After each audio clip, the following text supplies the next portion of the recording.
नई नई शादी करके आई थी पूर्णिमा। उसके पति प्रकाश को हर बात के बाद अरे मजाक कर रहा था बोलने की आदत थी। एक दिन पूर्णिमा चाय बना रही होती है। सुनो ना, ये मसाला चाय में सच में अगर मिर्ची, नमक, प्याज, लहसुन वगैरह का पेस्ट मिला दे तो चाय मसालेदार हो जाएगी ना। अरे आप कुछ भी मत बोलिए। अरे मजाक कर रहा था। प्रकाश कभी कभी मजाक करता था, लेकिन कई बार उसका मजाक ऐसी बात के साथ आता जिसको सुनने के बाद किसी को मजा तो नहीं पर गुस्सा जरूर आ जाता। जैसे एक दिन प्रकाश ऑफिस जाते हुए हड़बड़ी में कहता है, अरे मेरे मोजे कहाँ मौज मार रहे हैं? अभी लाई। पूर्णिमा प्रकाश को मोजे लाकर दे देती है। अरे मेरी फाइल कहाँ है? मैं लेट हो रहा हूँ। रुकिए अभी लाई। फाइल भी आ जाती है। अरे वो टिफिन तो ला दो, कितना लेट करवाओगी? एक तो सामान इधर उधर पटक देते हो, मुझे ढूंढ के लाना पड़ता है, फिर मुझे कहते हो कि लेट हो रहा हूँ। अरे जल्दी जल्दी हाथ चलाओ ना। 8 हाथ नहीं है मेरे, 2 ही है। ऑक्टोपस दिख रही हूँ क्या? हाँ हाँ ठीक है, जाओ जल्दी से टिफिन लेकर आओ। 2 हाथ तो है ना, उन्हीं का ठीक से इस्तेमाल कर लोगी तो लेट नहीं होऊंगा मैं। पूर्णिमा टिफिन लेकर आ जाती है। वैसे तुम थक जाती होगी ना इतना सब काम करके। हाँ और नहीं तो क्या। तो मैं कुछ इंतजाम कर लेता हूँ। काम वाली लाओगे क्या? अरे नहीं नहीं, दूसरी शादी कर लूंगा। 2 पत्नी होंगी तो काम आसानी से हो जाएगा ना। क्या? अरे मजाक कर रहा था। प्रकाश तो मैं मजाक कर रहा था कहकर वहां से चला जाता है, लेकिन पूर्णिमा के मन से प्रकाश की 2 शादी वाली बात का दुख पूरे दिन नहीं जाता। शाम को प्रकाश ऑफिस से लेट वापस आता है। हाथ मुंह धोऊंगा, टॉवेल लगा देना, फिर खाना खाऊंगा, खाना भी लगा देना। देखो लेट मत करना। सब काम आराम से ही होंगे। आप भी तो लेट आए हो ना ऑफिस से। अरे यार मैं काम कर रहा था ऑफिस में, तुम क्या कर रही हो? घर में जो खाना, साफ सफाई ये सब होता है ना, इसको भी काम ही कहते हैं वैसे। अरे ठीक है ठीक है, मैं ही कुछ करता हूँ तुम्हारी मदद के लिए। ऑफिस से आकर मेरा हाथ बटाओगे घर के काम में? अरे नहीं, दूसरी शादी कर लूंगा ताकि सफाई तुम कर लो और खाना दूसरी बीवी बना ले। प्रकाश तुम ना थोड़ा सोच समझ के बोला करो। अरे मजाक कर रहा था यार। प्रकाश और पूर्णिमा साथ में बैठकर खाना खा रहे होते हैं। प्रकाश अपनी धुन में खाना खा रहा होता है, जबकि पूर्णिमा इस बात को लेकर उदास है कि प्रकाश हमेशा कोई दुखी कर देने वाली बात ही बोल देता है और उसके बाद मजाक कर रहा था कह के खुद को बचा लेता है। रात को सोते वक्त पूर्णिमा ने सोच लिया था कि प्रकाश से इस बारे में बात करनी ही पड़ेगी। अगली सुबह भी प्रकाश ने ये लाओ वो लाओ का तांडव शुरू कर दिया। अरे काले वाले जूते कहाँ हैं? बेड के नीचे। अरे टिफिन तो लाओ जरा। ले आऊंगी, पर पहले कुछ बात करनी है। क्या बात क्या बात क्या बात क्या बात करनी है तुमको? ये जो रोज दूसरी शादी करने की बात करते रहते हो ना आप, मेरा मन दुखी हो जाता है। मत बोलिए ना ऐसी बात। अरे पगली, पहले क्यों नहीं बताया? मैं इसका समाधान कर दूंगा। अब बोलना छोड़ दोगे ना? अरे नहीं, दूसरी शादी कर लूंगा ताकि उसको तो बोल पाऊं।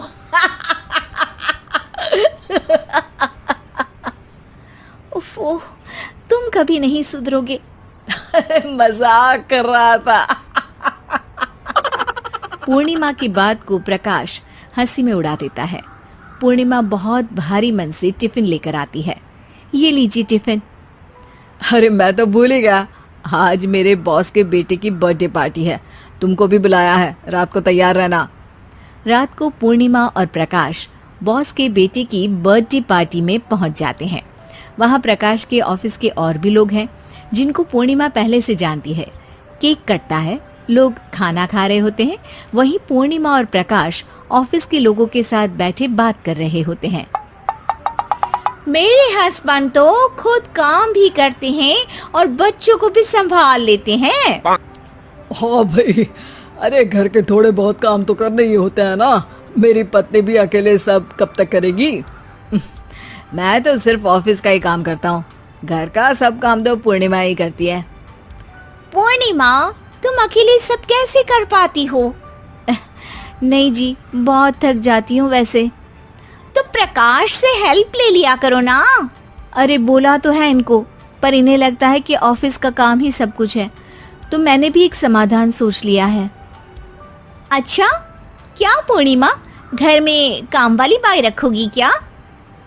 अरे नहीं, दूसरी शादी करूंगी ताकि एक हस्बैंड ऑफिस का काम कर ले और एक मेरे घर में मदद कर ले। पूर्णिमा की बात सुनते ही सब कुछ सांप सूख जाता है और प्रकाश के मुंह से तो केक का टुकड़ा गिर जाता है। अरे क्या बोल रही हो? कुछ पता भी है क्या? अरे मजाक कर रही थी, वैसे ही जैसे तुम करते हो। प्रकाश का मुंह खुला का खुला रह जाता है और उनकी आंखें भी खुल जाती है। प्रकाश समझ जाता है कि हर बात के पीछे अरे मजाक कर रहा था बोलने से वो बात मजाक नहीं हो जाती।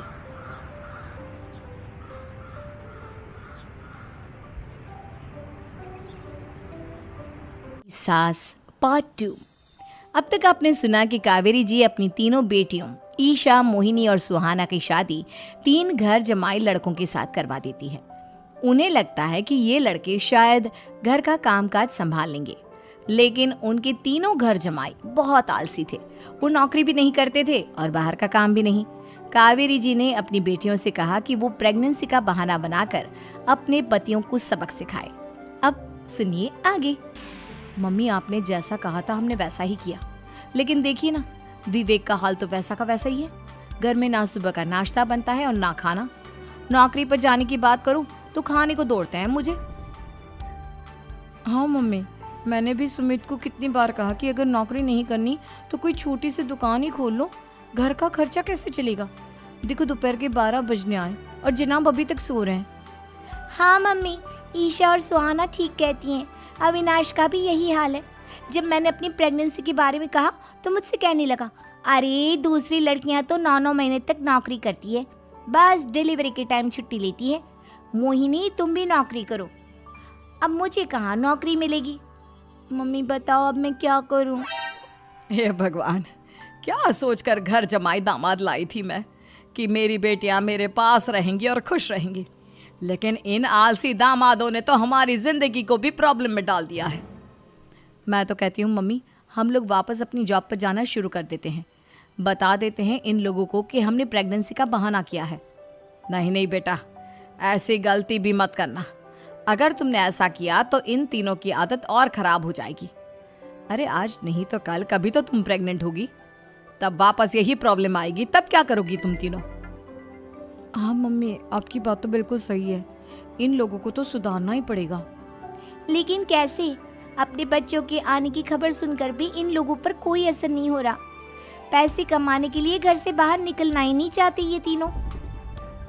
अब मेरे दिमाग में एक प्लान आया है, तुम तीनों चिंता मत करो। उन तीनों को बुलाओ, फिर मैं बात करती हूँ। थोड़ी देर बाद कावेरी जी अपने तीनों दामादों को सामने बुलाकर अपनी बात कहना शुरू करती हैं। अविनाश, सुमित और विवेक, देखो बेटा, मैं ना तुम तीनों से बड़ा प्यार करती हूँ, इसीलिए तो तुम्हें घर जमाई बना कर रखा है मैंने।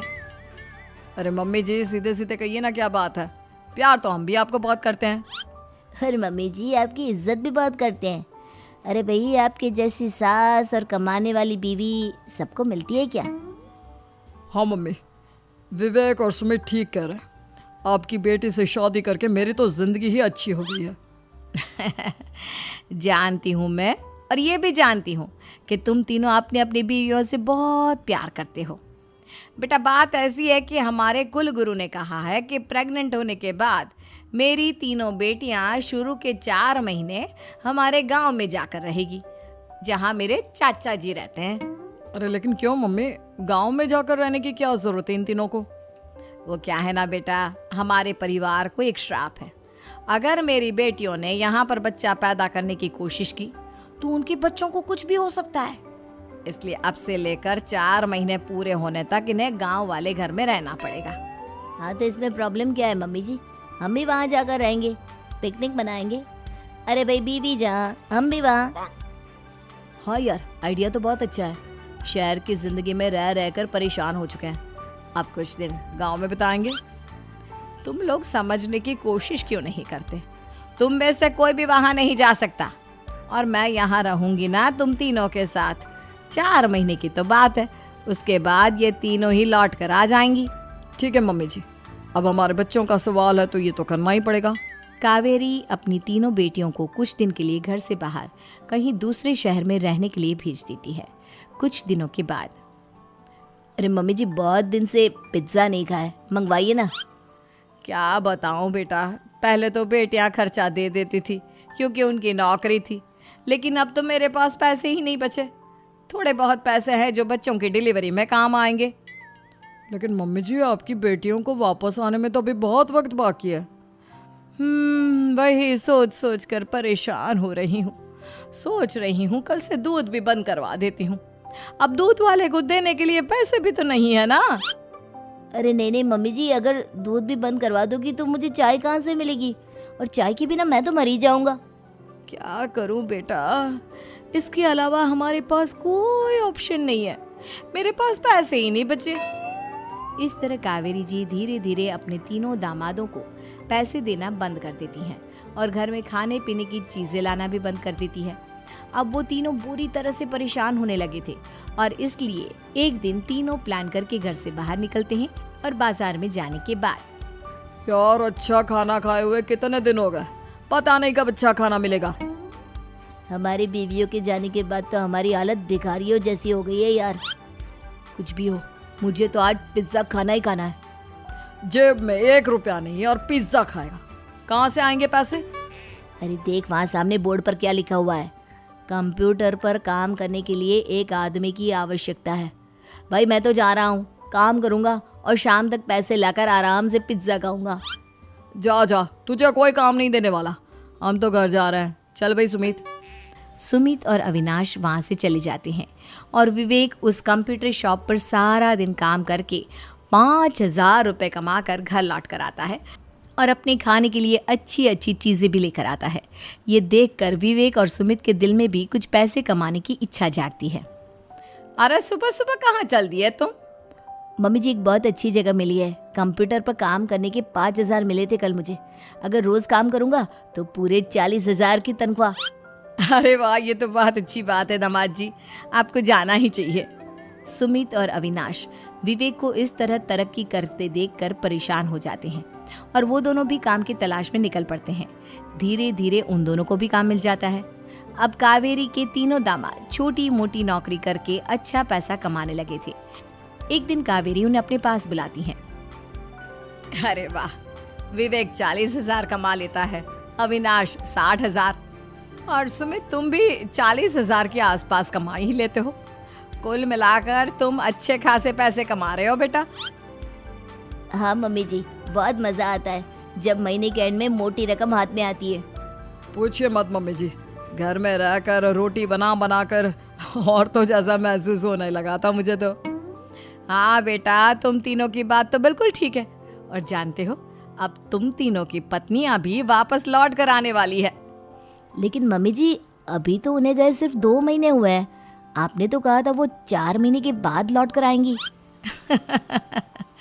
ऐसा कुछ नहीं है बेटा, मैं सिर्फ तुम तीनों को सबक सिखाना चाहती थी कि आदमी घर में बैठकर बीवी की कमाई खाता हुआ अच्छा नहीं लगता। इस दुनिया में हर इंसान को मेहनत करनी चाहिए, काम करना चाहिए, चाहे वो औरत हो या आदमी, ताकि अपने परिवार को संभाल सके। कावेरी की बात सुनकर उन तीनों को अपनी गलती का एहसास होता है और कावेरी उन्हें सच बता देती है कि ईशा, सुहाना और मोहिनी शहर में ही कहीं दूसरी जगह रह रहे थे। शाम के वक्त उन तीनों की पत्नियां लौट कर आ जाती है और कावेरी जी का परिवार एक खुशहाल परिवार की तरह रहने लगता है।